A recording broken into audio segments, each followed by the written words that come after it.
మేడ్చల్ జిల్లా గట్కేసర్ అనురాగ్ కళాశాల ముందు ఏఐఎస్ఎఫ్ రాష్ట్ర కౌన్సిల్ ఆధ్వర్యంలో ధర్నా నిర్వహించారు. బంఫర్ జోన్ ఎఫ్టీఎల్లో నిర్మాణాలు చేసి చెరువులు, కుంటలు ఆక్రమించి బహుళ అంతస్తుల భవనాలు నిర్మించి విద్యార్థుల జీవితాలతో చెలగాటం ఆడుతున్న అనురాగ్ విద్యా సంస్థలపై రాష్ట్ర ప్రభుత్వం చర్యలు తీసుకోవాలని కోరుతూ ఏఐఎస్ఎఫ్ ఆధ్వర్యంలో అనురాగ్ యూనివర్సిటీ ముందు ధర్నా నిర్వహించడం జరుగుతుంది. ఈ సందర్భంగా రాష్ట్ర కార్యదర్శి లక్ష్మణ్ మాట్లాడుతూ రాష్ట్ర ముఖ్యమంత్రి రేవంత్ రెడ్డి మంచి ఆలోచనతో హైదరాబాద్లో హైడ్రా ఏర్పాటు చేయడం జరిగింది అని అన్నారు.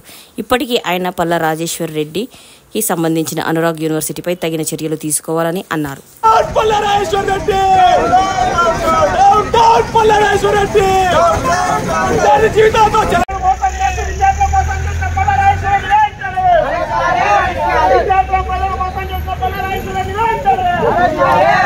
నెలకొల్పాలని చెప్పేసి ఆయన అధికారం నుండి 10 సంవత్సరాల కాలంలో ఇక్కడ ఉన్నటువంటి ఇరిగేషన్ అధికారులను, మున్సిపల్ అధికారులను, గ్రామ పంచాయతీ అందరినూ మభ్యపెట్టి బెదిరించి భయభ్రాంతికి గురి చేసి ఈ యొక్క అక్రమ కట్టడాలను నిర్మించుకోవడానికి అనుమతులు తీసుకోవడం జరిగింది.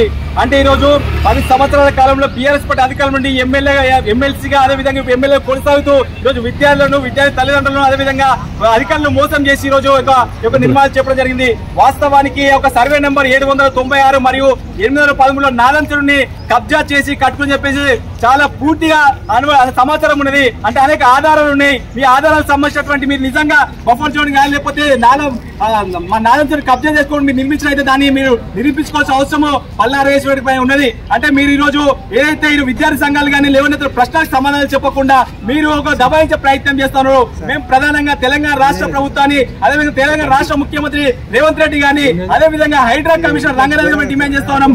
ఇప్పటికైనా అనురాగ్ యూనివర్సిటీ తేలిపోయింది. ఎందుకంటే నాదంచుడిని కబ్జా చేసి నిర్మించాలని చెప్పేసి అనేక ఆధారాలు ఉన్నాయి. దాంతో పాటు ఆసుపత్రి బఫర్ జోన్ నిర్మిస్తా ఉన్నారు. అంటే విద్యార్థులను మోసం చేసి విద్యార్థి తల్లిని మోసం చేసి ఇక్కడ నిర్మాణం చెప్పడం జరిగింది. కాబట్టి తెలంగాణ రాష్ట్ర ప్రభుత్వం అదేవిధంగా హైడ్రా కమిషనర్ గారు అనేక తప్పుదాలు ఉన్నాయి. కాబట్టి అనేక అనుమతులు లేకుండా రోజు చెరువులో కుంటలు నాలుగు కబ్జా చేసి రోజు ఈ యొక్క కళాశాల నిర్మించుకున్నారు. కాబట్టి దీనిపై వెంటనే చర్యలు తీసుకొని విద్యార్థులకు న్యాయం చేయాలని చెప్పేసి అఖిల భారతీయ విద్యాసభకి డిమాండ్ చేస్తున్నాం.